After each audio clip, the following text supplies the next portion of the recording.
abriendo surcos este oficio. ¿Cómo les va? Bienvenidos a Caminos de Tiza. Hoy vamos a desarrollar un tema a pedido de ustedes. Hubo muchos mensajes en el Facebook porque ustedes querían que podamos referirnos a uno de los niveles de enseñanza que teníamos un poquito postergado. Bueno, nos vamos a ir un ratito al cine.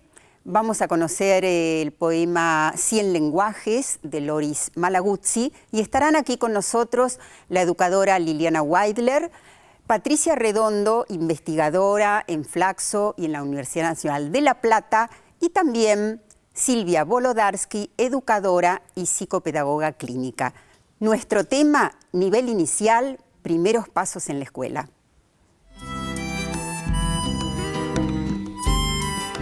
¿Cuáles son las características evolutivas de niños y niñas que concurren al nivel inicial? De guarderías a jardines maternales, nidos, escuelas infantiles o nivel inicial, ¿hay un simple cambio de nombre o de objetivos y concepto de infancia? ¿Qué diferentes criterios circulan en la organización de la enseñanza? ¿Qué aporta la escolaridad en esta etapa? ¿Y por qué es necesaria la oportunidad de esta experiencia?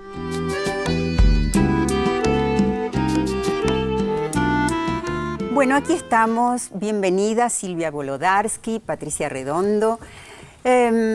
Ustedes tienen una relación muy directa con este nivel de la enseñanza y planteábamos al comienzo los distintos nombres que fue adoptando, cosa que no pasó tanto con la escuela primaria. Fue escuela de las primeras letras, sí, pero bueno, después fue la escuela primaria y ahí se quedó. Pero guarderías, nidos, jardín maternal, escuelas infantiles, ¿por qué tanto cambio y qué expresa? Bueno, primero que a diferencia de la escuela primaria, siempre la educación inicial necesitó bregar mucho para instituirse, ¿no? Es decir, nosotras mismas podemos dar cuenta de décadas, de generaciones de educadoras y educadores por ampliar y expandir el nivel inicial. Entonces los nombres, además de informarnos de cada periodo histórico y reflejar, digamos, qué nombraban, también reflejan las conquistas y los avances de los debates de cada periodo, ¿no? Todavía creo que además tenemos pendiente un nombre que se adecue más a lo que efectivamente realiza el nivel inicial, la educación infantil hoy. Claro, la educación inicial hoy. Porque cuando se decía guardería, parecería que de lo que se trataba era nada más que de proteger a los chicos, pero que no había una intencionalidad pedagógica. En realidad, anterior a la guardería, que está destinada a los más chiquititos, a los primeros 1000 días de vida, apareció el jardín de infantes, y ahí en realidad aparece con la denominación de preescolar. Así es. Y cada nombre está relacionado con un concepto de niño, con una concepción de niño. Ese preescolar se entendía que era un niño, fíjate vos, prenumérico, prealfabético. Claro. No se podía enseñar los números porque era prenumérico. Y se trabajaban conceptos de la lógica, la clasificación. Las maestras jardineras en esa época todo lo clasificábamos, claro, ¿sí? Clasificación por formas, por tamaños. Por formas, claro, por tamaños. La idea era que los chicos organicen la realidad en esa edad, que tenía que ver con los 3, con los 4 y los 5 años. Después aparece en otra etapa la idea de institucionalizar a los más chiquitos desde los 45 días hasta los 3 años. Esto aparecía como la idea de guardería, que luego evolucionó a jardín maternal, porque la guardería tuvo más que ver con la incorporación de la mujer al mundo del trabajo, claro, y guardar los niños. Cuando se abren las primeras guarderías en fábricas, y que fue interesante, bueno, pudimos trabajar para que realmente aloje a los niños y con esta idea que desde que nacemos aprendemos, por lo tanto la función de enseñar está siempre presente. Ahora ahí hay algo muy interesante también, que es mirarlo en clave latinoamericana. Al participar en espacios latinoamericanos también hablamos un lenguaje, nombramos de modo diferente. Y hay que acordar primero, y por ejemplo, no se habla de educación inicial. En general lo que, digamos, la manera de nombrar que lográs poner en común es educación infantil, pero no educación inicial. Y cuando vos planteás que en la Argentina nosotros tenemos garantizado entre comillas, o que impulsamos que los niños tengan educación desde la cuna, como bien lo impulsó una de las pioneras de la educación inicial como Eve Duprat, desde los 45 días en adelante, como dijo Silvia, en muchos países se asombran. ¿Ahí se hablaría de educación temprana? Y desde mi punto de vista, en muchas ocasiones, cuando uno tiene oportunidad de estar en otros países, en el caso de América Latina, es, a mí me parece que es pertinente hablar de educación temprana. Pero, digamos, los términos tienen que ver con los avances también en las legislaciones y las conquistas que se consiguen, tanto para los niños como para las madres que trabajan. Claro. Yo recuerdo que en la ciudad de Buenos Aires hubo un espacio que se llamó Guardapibes, por ejemplo. Entonces es muy claro como en realidad algunos que abrían un espacio, muchos eran truchos, todavía cada tanto uno se entera que hay lugares no habilitados. Sí, claro. Y tiene que ver entonces con esto de hasta qué punto está jerarquizado este nivel. Ahora, ¿por qué es fundante en la vida de un niño tener la experiencia del jardín de infantes o de las escuelas infantiles? Bueno, es una buena pregunta. Nosotros siempre dijimos con Eve San Martín, con Ana Malajovic, en el primer libro que escribimos, y creo que fue el primer libro respecto del jardín maternal, que en su momento lo presentó un psicólogo argentino, Fidel Mocio, y dijo, tendrían que ponerle jardín paternal, porque primero, el jardín maternal es un sostén muy importante para las madres, ya sea porque es una madre muy joven, ya sea porque las condiciones de vida son duras y difíciles, ya sea porque encuentra un sostén, pero encuentra además un lugar donde el niño sabe que además de estar cuidado, que es una condición necesaria e imprescindible, el bienestar físico y psicológico, el afecto, además de eso va a aprender. Se le va a enseñar justamente de un modo donde el juego, lo lúdico, el lenguaje, las canciones, la sociabilidad cuerpo, misma. La sociabilidad, el cuerpo, que es cuerpo, es mente, es afectividad, es emoción, es pensamiento, va a estar muy estimulado y muy cuidado. Entonces, en ese sentido decimos que el jardín maternal es una oportunidad irrepetible. Desgraciadamente, asociado al mal llamado fracaso escolar, encontramos que el repetir puede ser un triste acontecimiento en la trayectoria escolar de los chicos. El jardín de infantes y el jardín maternal son una oportunidad irrepetible, porque con la edad cronológica ya se ingresa a primer grado. Yo creo que allí me parece que ahora creo que hay que sumar otros elementos vinculados a los debates actuales de la pedagogía.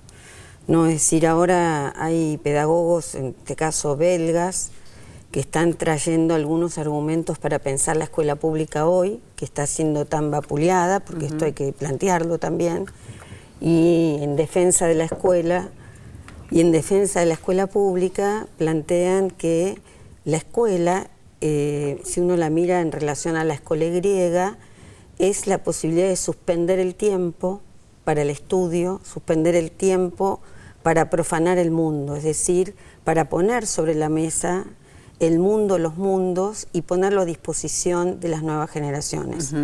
Y a mí me parece allí, y con esto cierro una idea, que nosotros tenemos que revitalizar la educación inicial con argumentaciones en ese sentido. Es decir, hoy la infancia, la primera infancia, está siendo también afectada por otros discursos. Y la educación inicial es una oportunidad de suspensión para profanar el mercado, para profanar otros enunciados y establecer un tiempo donde ponerles el mundo, los mundos a disposición. Claro, los productos culturales, absolutamente todo. Ahora, también me parece que es importante para los chicos, pero que es especialmente para las familias, en muchos casos primerizos, padres primerizos, pero donde se va construyendo también una ideología de valores, de propuestas, y frente al desconcierto de muchos padres, el jardín aparece como alguien que puede ordenar, que puede proveer, ¿no?, de cosas que las familias también tienen que ir descubriendo. Sí, se da una organización del tiempo, ¿sí? Donde esos horarios que hacen de alguna manera a que un chico se despierta y, como decía Patricia, está el deseo de ir a ese mundo, ¿sí?, donde se encuentra con la literatura, se encuentra con el juego, se encuentra con los amigos, es recibido, y también las madres y las familias, las abuelas, hay una participación que enriquece, que sostiene, como vos decís, y que le da un sentido a cada día. Así es. Y que trasciende lo cotidiano. Bueno, ustedes saben que Loris Malaguzzi, pedagogo italiano, escribió el poema, podríamos decir, 100 lenguajes, pero su trabajo más interesante lo desarrolló en las escuelas de Reggio Emilia, ahí al norte de Italia, donde en su concepción de trabajo él centraba en la necesidad de tomar en cuenta los sentimientos de los chicos, de respetar los tiempos. Y 100 lenguajes es esto. Los niños tenemos 100 lenguajes. 100 lenguajes. 100 manos. 100 manos.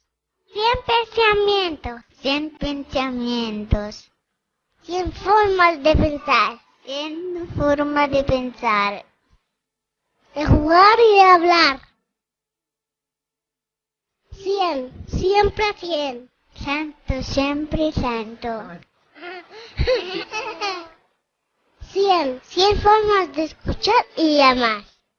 100 alegría para cantar y entender. Para cantar y entender. 100 formas de descubrir. 100 formas de descubrir. 100 formas de inventar. 100 formas de inventar. 100 mundos para soñar. 100 mundos para soñar.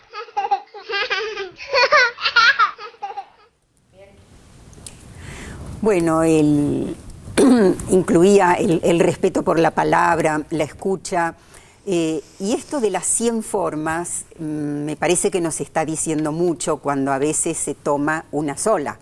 Así es. Sí, ahí hay, yo creo que quienes hemos trabajado, yo personalmente ya no estoy directamente en las aulas con los chicos, pero sí mantengo un vínculo frecuente o con cierta frecuencia, trato de no distanciarme demasiado, porque estar cerca de los niños es como un enorme baño de no solo de ternura, sino de frescura. Me parece que allí hay que pensar en los y las maestras, ¿no?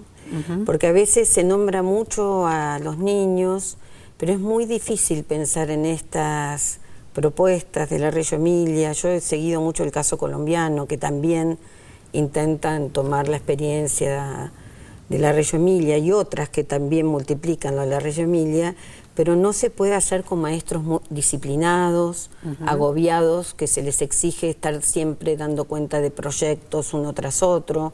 Entonces allí me parece con grupos que, muy numerosos. sí, allí me parece que hay que pensar que para que esta experiencia de los 100 lenguajes, que bueno, nosotros tenemos tradiciones pedagógicas, propuestas curriculares, la Argentina tiene una larguísima historia de educación que es, digamos, un norte para América Latina, también es necesario repensar a los docentes del nivel inicial con una mayor libertad, no solo que se les sea otorgada o no, porque esto se tensiona, sino que pueda ser asumida, ¿no? Que pueda argumentar su práctica y donde en todo caso pueda detener el tiempo para que esto pueda ser alojado. Tienden a ser bastante creativos los docentes, Sí. en ese sentido hay como un permiso. Hay un permiso, pero es cierto también lo que dice Patricia, necesitamos en esto que en el discurso, uno diría verbal, empieza a aparecer sí ya el compartir que la diversidad está en la escuela, que es la escuela de la diversidad, ¿sí? La que nosotros queremos porque enriquece, y que los niños cada uno es diferente y que un mismo niño puede tener 100 lenguajes. Pero es verdad que en eso cuesta porque el jardín de infantes también toma un sesgo de la escolarización donde la homogeneidad, todos tienen que hacer lo mismo y en el mismo momento. El jardín en su origen en realidad presentaba propuestas simultáneas donde fomentar la autonomía era un fuerte eje del trabajo. En mucho se ha ido perdiendo, sobre todo esto que hoy empezamos, no hoy, ya hace tiempo, a trabajar, la idea de la riqueza de los grupos multiedad, porque la idea de que tengan la misma edad, entonces todos pueden aprender lo mismo, no es cierta. Y por otro lado, la idea de la multitarea, la idea de lo multi hoy, donde los chicos simultáneamente puedan elegir a qué jugar o qué leer o qué cosa dramatizar, realmente es lo que estamos trabajando fuertemente. Bueno, esto último que decís lo vamos a retomar, así como algunas propuestas que pueden pensarse, verse como pobres y otras como sobreestimuladas en este nivel de la enseñanza. Enseguida volvemos.